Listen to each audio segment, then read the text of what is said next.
Yesu nashimwe bene data, ndasubiye kubaramutsa. Amahoro ya Yesu nabane n'umwe wese. Muri kumwe na Françoise Habonayo. Nsubiye gushimira Imana impaye umwanya mwiza kugira ngo tuganire ku ijambo ry'Imana. Reka dusenge. Uragahora usengwa mwami Yesu, uri mwiza, uragororotse. Habwa icubahiro Mana. Urakoze ko ari wowe utuzigama ku murango no mwijoro. Yesu ndagushimiye. Aka kanya ndi imbere y'ubwoko bwawe. Vugana n'umwe wese. Uhezagira unkurikira wese uzobukoze. Kandi mwe yarashobotse. Ndabigushimiye kubikora gutyo mu izina ryawe ryera Yesu. Amen. Haleluya. Uyu munsi ngomba kuganira namwe ku ijambo ryitwa isengesho.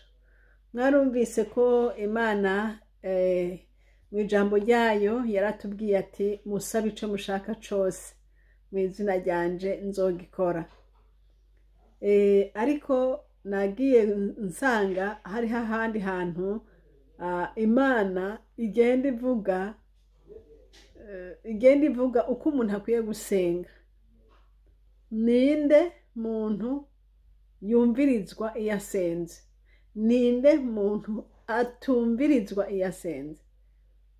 Hari igihe umuntu yovyihendamwo ukumva umenga ni ibintu bisanzwe, ariko hariho amasengesho bene data Imana itumva. Imana itumva.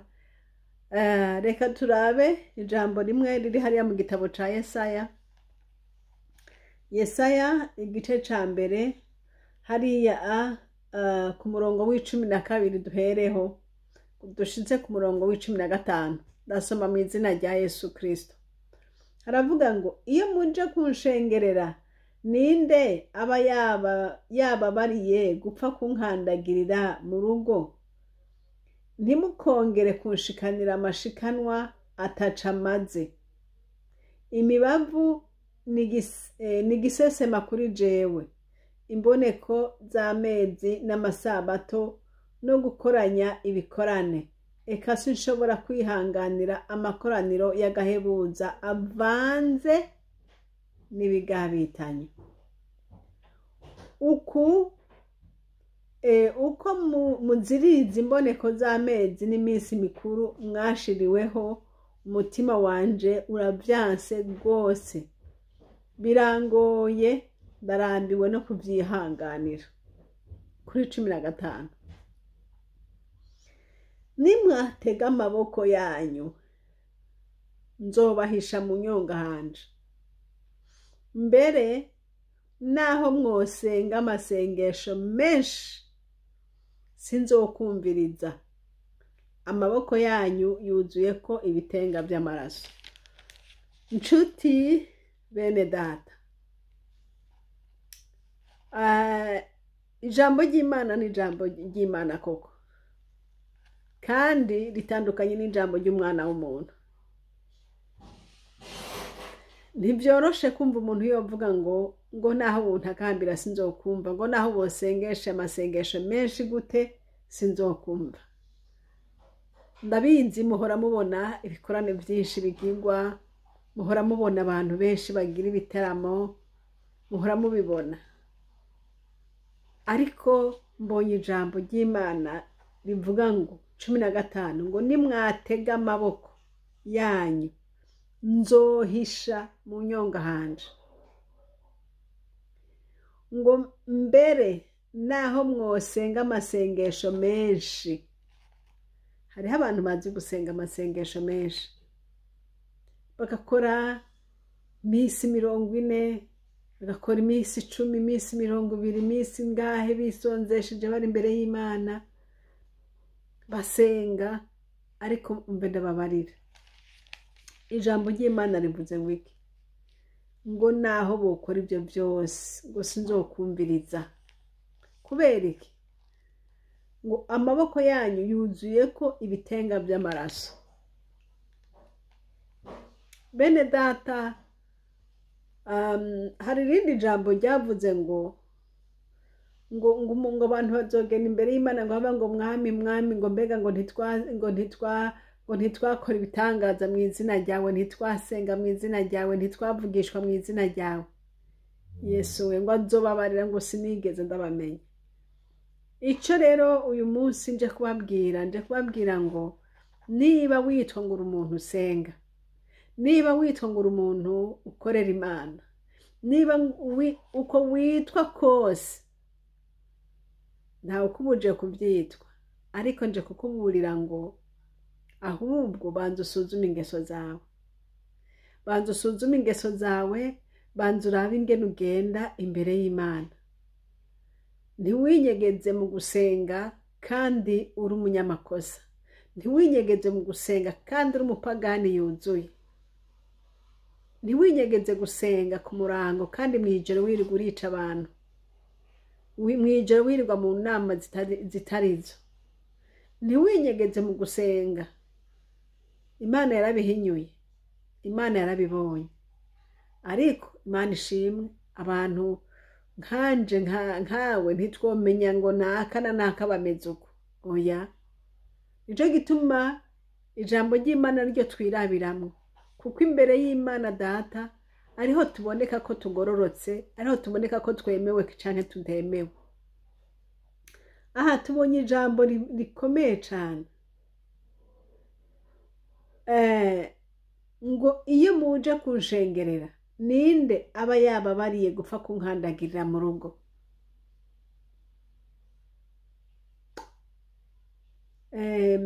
Ngo ntimukongere kunshikanira amashikanwa ataca amazi. Amashikanwa ataca amazi ni ayahe? Ni ya maturo twirirwa turatura, ni ya masengesho menshi turiho turasenga, biya byose tuba turiko tushikanira Imana, ariko ngo ntaco bimaze. Kuko ataco bimaze, kubera yuko umutima uri kuratanga ibyo bintu atari umutima w'Imana. Umutima uri kuratanga ibyo bintu ni nkaho womenga uri kuragura Imana.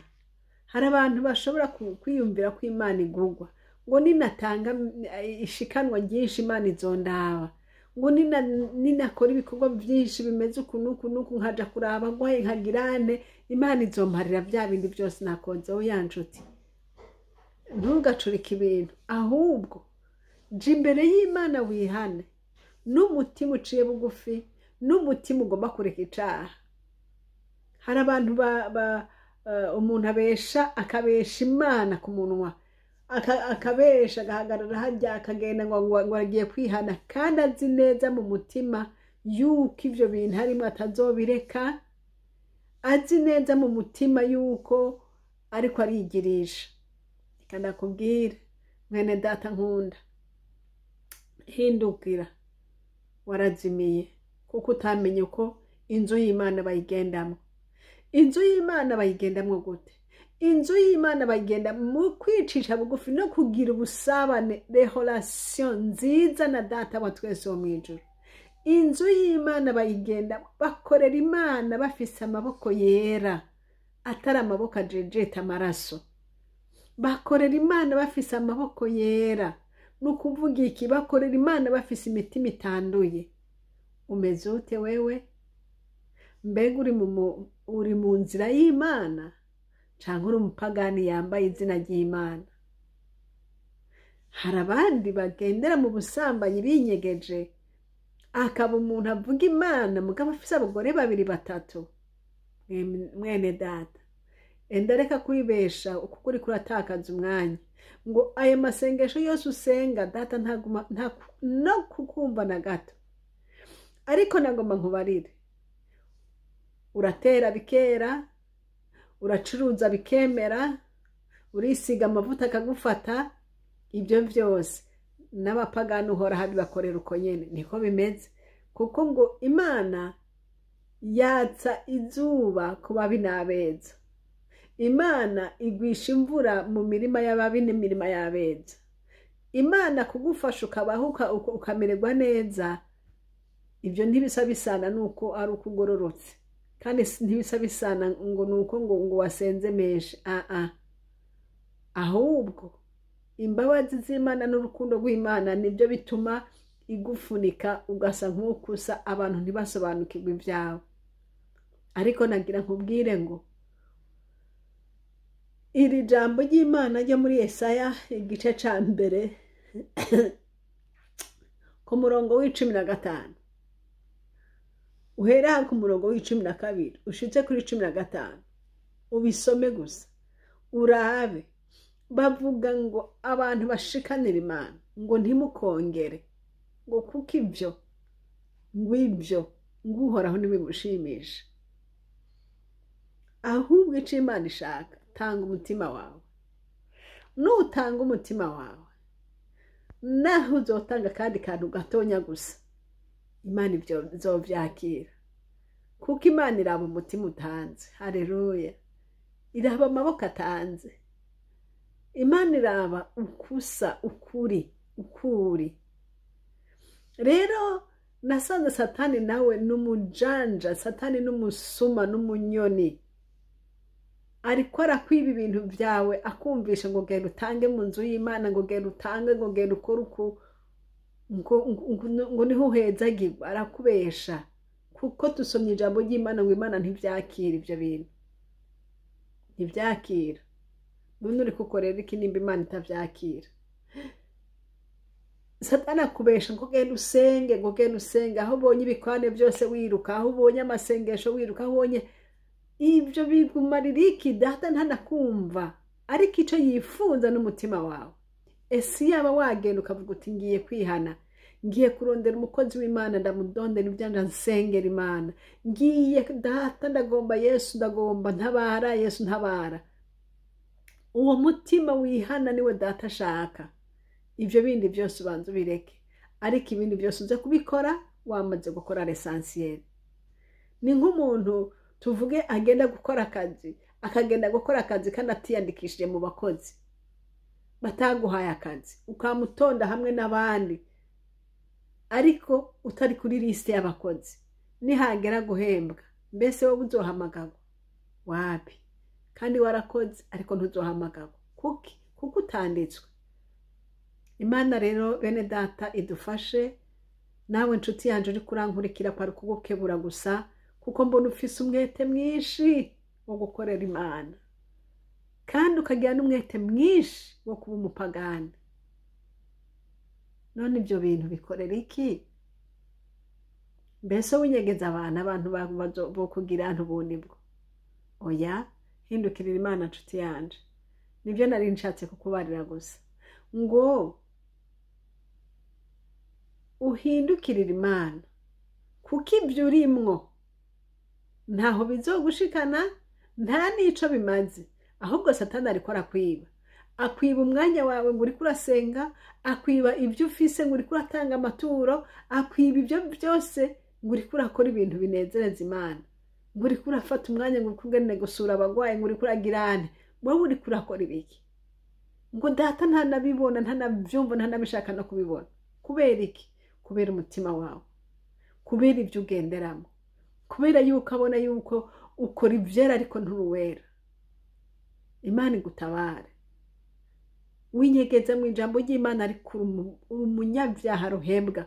Winyegeza mu magroupe de prière, winyegeza mu bikundi by'abantu basenga, kandi urisega ijyana, uri umukozi wa Satani yeruye.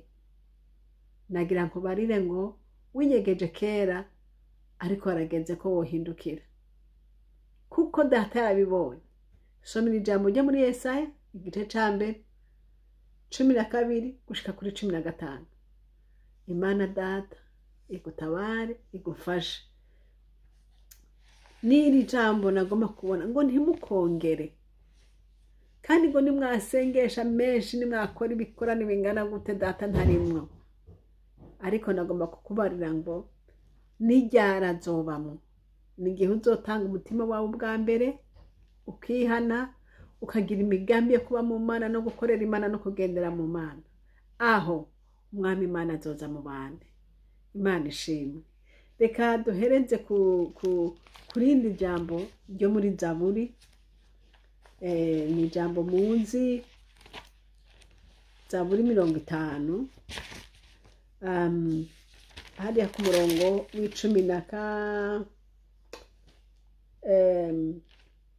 w'icumi na kane. Ego haravuga ngo uzoshikanira imana ishikanwa ryo gukenguruka, iyisumba byose uyishitseko amasezerano yawe.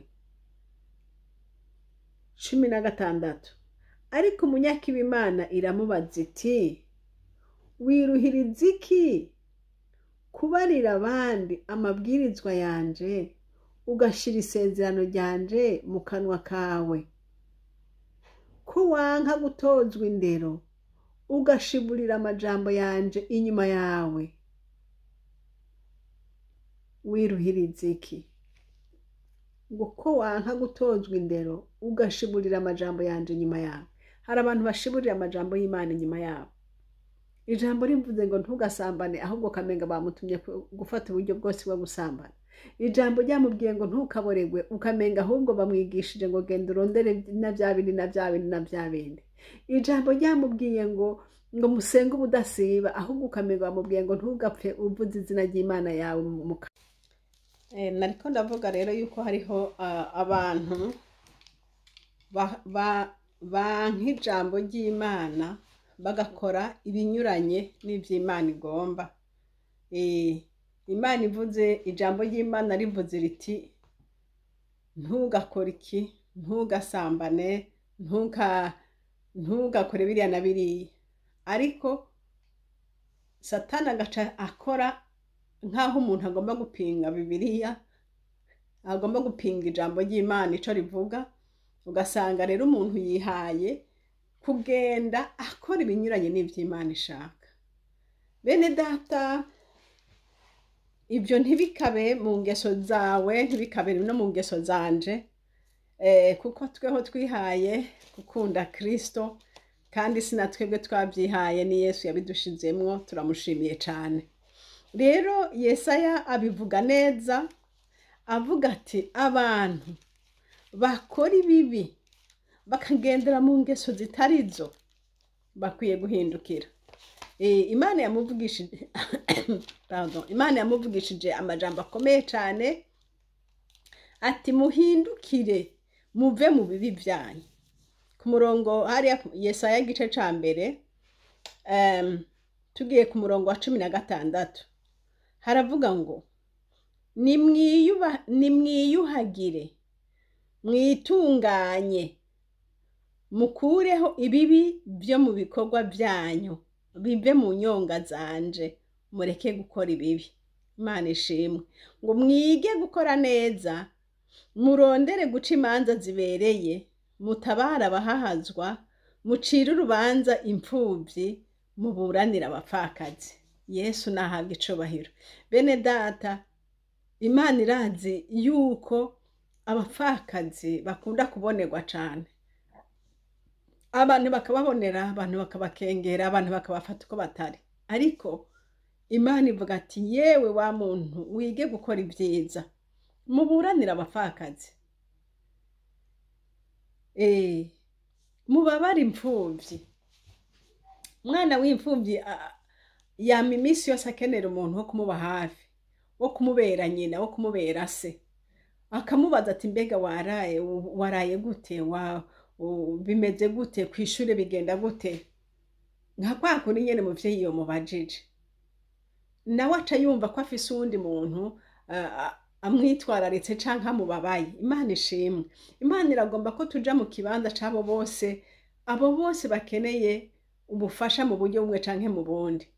Erega ubufasha ntibuhagaze mu mahera gusa, oya, na mu mahera burimwo, mugabo ubufasha nyamukuru buhagaze muri relation. Kumva ko umuntu umufitiye ikibabagwe, kumva ko umuntu wumva nyine ugomba kumuba hafi no kumufasha. Imana rero idufashe twige gukora byiza. Imana ishimwe. Ngo mwiyuhagire, mwitunganye. Kubera iki bavuga ati mwiyuhagire? Wiyuhagira kuko ni wewe wiyizi, ni jewe niyizi. Ibyo ngenderamwe n'ibyo nkora nije ndabizi. Nico gituma Bibiliya itubwira ati mwiyuhagire. Urabizi hahandi hakugora, aho nyene aho vuga uti, mwami Yesu, amaraso yawe anyuhagire. Mwami Yesu, amaraso yawe anyuhagire ururimi rwanje. Mwami Yesu, amaraso yawe anyuhagire ibintu byose ngenderamwo bitabereye. Mana, ubidondagure kuko urabizi. Hari abandi bantu bishwe n'inzigo. Inzigo, Mana yera, inzigo ni mbi cyane. Inzigo ibona umuntu yarimye bikimbura imirima ikamwitaba neza. Umunyenzigo acarondera kuvyiba canke kuvyonesha kugira ngo nawe abiburiremo. Kubera iki? Kubera nawe atavyafise. Mane dutabare, twige gukora neza, twige kunezerererwa ineza y'abandi, kuko buriya umuntu agiriwe neza n'Imana nawe bizogushikira, azogufasha, kuko umuntu afasha umuntu ko afise icyo afise. Ariko bose babaye abakene nka wewe, none vyogenda gute? Nezerere guriya afise, hanyuma nawe igihe cyawe kizokwibukwa. Imana nihabwa icubahiro. Ngo mwiyuhagire, mukureho ububi bwose. Nariko ndavuga icaha citwa inzigo, ni icaha kibi cane cane. Inzigo niyo ituma abantu barogana. Inzigo niyo ituma umwana aja kw'ishuri kubera nawe abana atabufise, canke abana bawe byakunaniye ko biga, ukahengera bavuye kw'ishuri ukabaha isumu bakaba barapfuye. Inzigo icaha kibi gose. Mane dutabare. Ngo mwiyuhagire, mwitunganye, mukureho ibibi byo mu bikorwa byanyu. Uko niko ijambo ry'Imana ridusaba. Ridusaba kwezwa no gutunganira Imana no gukora ibyiza. Hamwe mu byiza Imana idusaba, Imana iradusaba kuraba abakene, Imana iradusaba kuraba imfubyi, Imana iradusaba kuraba abapfakazi. Mu byiza Imana idusaba, Imana iradusaba kuraba bariya bose bakeneye gutabarwa mu buryo bumwe canke mu bundi. Urabazi, baba hafi yawe, urabazi, bari mu nshuti zawe, urabazi. Rero Imana Data idufashe. Hari uwundi murongo nagomba dusangire wo mu gitabo ca Zaburi, kumbure ngira ngo niho duhava duhereza. Zaburi 52 ku murongo wa 2 haravuga ngo ururimi rwawe rwigenera kugeseza, rumeze nk'ugwembe rukarishe, rukora iby'ubugunge. Icaha c'ubugunge, gwembe mu kanwa, amanyanga. Kristo dutabare. Bene Data, muze twige gukora neza. Ngo ukunda ibibi kubirutisha ibyiza, n'ukubesha ukurutisha kuvuga ukuri. Hari abantu batazi kuvuga ukuri mu buzima bwabo. Wamubaza uti mbega ibintu bimeze gute, akabicurika kandi azi ukuri kwabyo. Amaraso ya Yesu Kristo. Bene Data, twige kuvuga ukuri, duterere hasi bibi byose mu izina rya Yesu. Ukuri, mwene Data, wige kuvuga ukuri. Ku murongo wa 4, ukunda amajambo yose asambura. Yo Mana we, amajambo asambura. Amajambo asambura ni amajambo atandukanye bakundana. Mwaba mwicaye, mwaba muriko muragira gute, ukaburi kurasambura. Bene Data bana, ukabura kurasambura. Ururimi rukunda gukora ibyo. Ngo ubu hari ururimi rw'indyarya we. N'ururimi rw'indyarya mwene uko. Imana dutabare. Imana itugirire imbabazi. Ariko ndabonye ngo nawe Imana izogucuranguza gushitsa ibihe byose, izogucakira, igushikure mu ihema ryawe, ikurandurane n'imizi, igukure mu isi y'abazima. Imana ntifyina. Hindukira mwene Data kugira ngo bikugendekere neza. Imana ishimwe. Ndashimiye Kristo kuri wewe wamaze kwakira Yesu, ukabugendera mu kuri kw'ijambo ry'Imana. Yesu aguha umugisha kandi agukomereza aho nyene. Aha nyene muri Zaburi ya 52 ku murongo w'8 haravuga ngo ariko jeho meze nk'igiti ca elayo kiremvye co mu rugo rw'Imana, nizigira imbabazi z'Imana kugeza ibihe bitazoshira. Haleluya. Wizigira Imana mwene data nshuti yanje, wizigira Imana gushitsa ibihe bitazoshira. Imana y'urukundo iguhezagire, ukomereze mu nzira y'Imana, ubandaniriza aho nyene, ngo nzogushima ibihe byose kuko ari wewe wabikoze. Nzokwitega izina ryawe imbere y'abakunzi bawe kuko ari vyiza. Witege Uhoraho, umwami Imana agufashe, umwami Imana aguhezagire. Nta kindi dushaka atari Kristo ko yobahezagira. Imana ibane n'umwe wese. Donc dusengeranire, tugendere mu kuri kw'ijambo ry'Imana. Kristo Yesu araje. Duhebe ibibi, dukora ibyiza. Dukora ibyiza, tube mu nzu y'Imana, dukunda Imana n'abantu bayo. Imana ibahezagire. Mwari kumwe na Françoise Habonayo. Nomero za telefone ni za zindi ni +46 768 0065 46. Kandi ishene turiko ni ishene Habonayo. Muntu wese Imana imuhezagire. Amen.